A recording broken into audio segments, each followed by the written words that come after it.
페이지 149페이지 제14장 강인한 인내심과 죽음 1.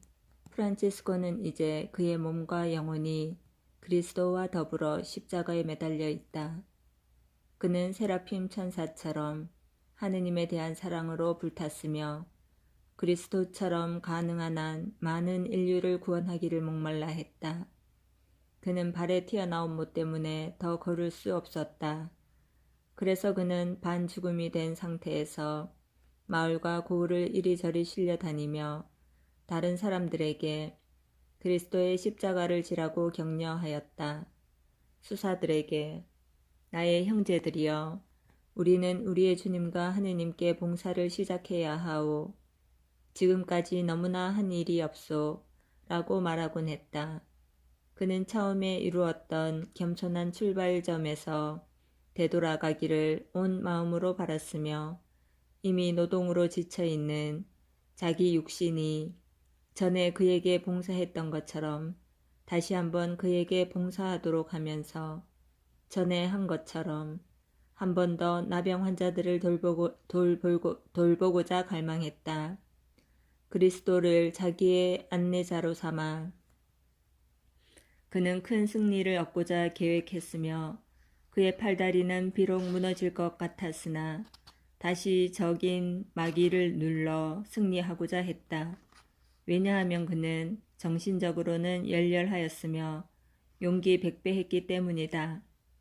사랑의 자극이란 사람에게 더 많은 노력을 하게 끊임없이 격려하고 사람을 그 어떠한 낙담이나 게으름 속에 내버려 두는 일이 없기 때문이다. 그러나 프란체스코 안에는 정신과 육체가 너무도 조화를 잘 이루고 너무도 순명하기에 빨라서 그의 영혼이 높은 신성을 따라가고자 애쓰면 그의 육체는 방해가 되기는커녕 오히려 영혼의 갈망을 넘어서고자 애썼다. 2. 우리가 아는 바와 같이 공로는 참을성 있는 인내심에 의해 더욱 높아진다.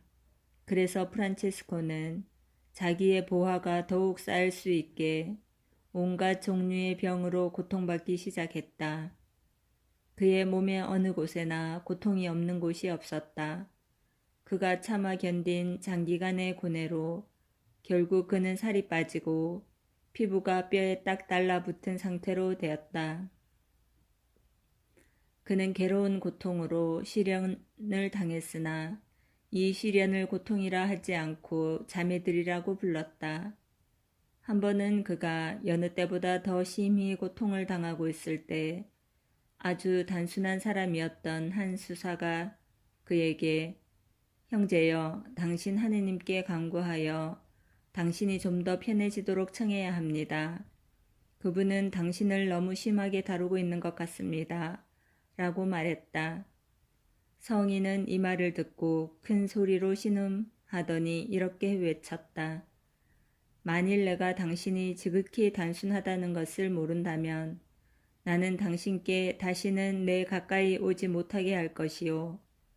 왜냐하면 당신은 감히 하느님께서 나를 대하시는 방법에 대해 잘못을 찾으려고 했기 때문이요.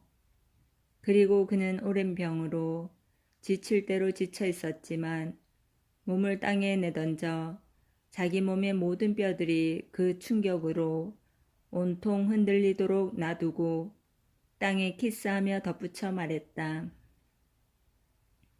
나의 주님이시여, 나의 하느님이시여, 내가 당하는 이 모든 고통에 대해 당신께 감사드리나이다. 그리고 당신이 원하신다면 내 고통을 100배나 더 아프게 하시기를 간청하나이다. 당신이 나를 아끼시지 않고 고통으로 괴롭게 하시는 것보다 나를 더 행복하게 만드는 것은 없나이다. 당신의 뜻을 실행하는 것은 나에게 충분한 위로가 되나이다. 아니, 충분 그 이상의 것이 되나이다.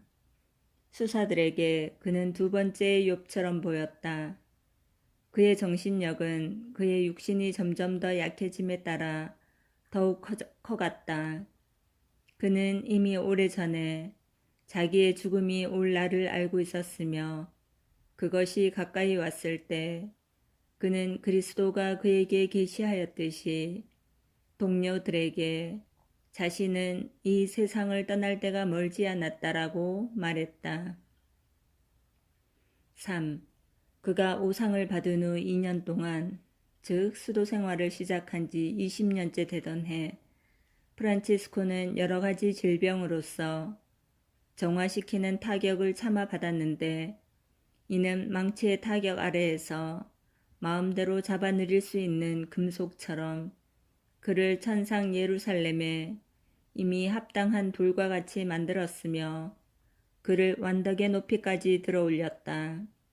그러고 난 뒤 그는 첫 은총의 영을 받았던 곳에서 숨을 거두도록 포르치움쿨라의 성 마리아 성당으로 데려다 줄 것을 청했다. 거기에 도착했을 때 영원한 진리의 모범을 따라 그는 자신이 이 세상과 공유한 것이 더 이상 아무것도 없다는 것을 보이길 갈망했다.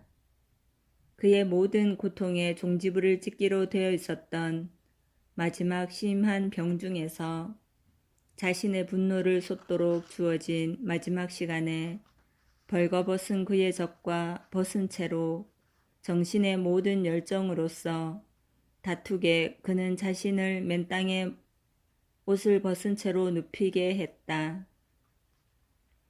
초라한 수도복을 벗은 채 땅 위에 누워있을 때 그는 습관대로 눈을 하늘로 향해 올렸다. 그리고 그것의 영광을 묵상하는 데 몰두하였다. 그는 오른쪽 옆구리에 난 성은을 보이지 않도록 왼손으로 가리고 수사들에게 말했다.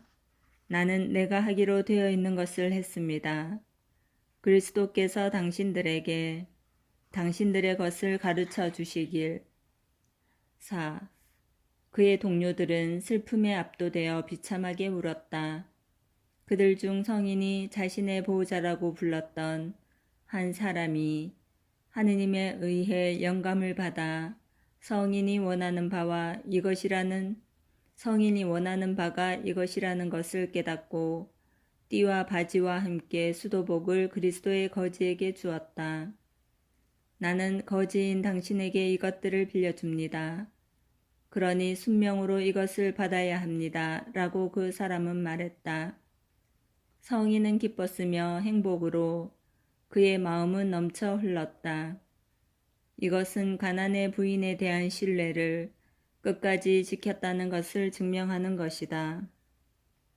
양손을 하늘로 들어 올리며 그는 그리스도께 자기의 온갖 멍에를 풀어주시고 당신을 자유로이 만나러 갈 수 있게 허락하신 데 대해 찬미를 드렸다. 그는 가난에 대한 열망에서 그 전에 했던 대로 행동하였다. 그래서 그는 그것이 빌린 것이 아니라면 수도복조차도 갖기를 싫어하였던 것이다. 그리스도는 가난한 채로, 옷 벗긴 채로, 그리고 커다란 고통 속에서 십자가에 달리셨다. 프란체스코도 모든 면에서 그분과 같이 되기를 원했던 것이다. 이것이 왜 그가 종교적 생활의 시초 때에 주교 앞에서 옷을 벗은 채로 서 있었는가 하는 이유이며 또한 인생의 종말에서 옷 벗은 채로 이 세상을 떠나고 싶어하는 이유인 것이다. 순종과 사랑 안에서 그는 자기 주위에 서 있는 수사들에게 자신이 죽으면 천천히 1마일을 걷는데 걸리는 시간 동안 자기를 땅 위에 옷 벗긴 채로 뉘어두도록 간청했다. 확실히 그는 가장 그리스도를 닮은 사람이었다. 그의 유일한 갈망은 그리스도와 같이 되는 것이었고 그분을 완전하게 본받는 것이었다.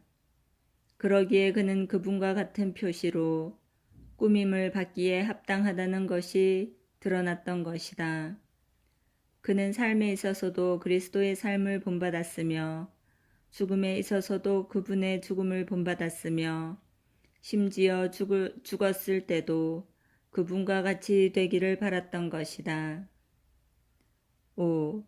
죽음의 시각이 다가왔을 때 자기 주위에 서 있는 모든 수사들을 자기 곁으로 불렀다. 그러고는 아버지와 같은 애정을 가지고 부드러운 말씨로 자신이 죽는 데 대해 그들을 위로하였으며 하느님을 사랑하도록 열심히 권고하였다. 그는 특히 가난과 끈기 있는 인내심과 거룩한 로마 교회에 끊임없이 충성할 것을 말했으며 또한 다른 어떠한 생활의 규칙보다 복음에 우선권을 두었다.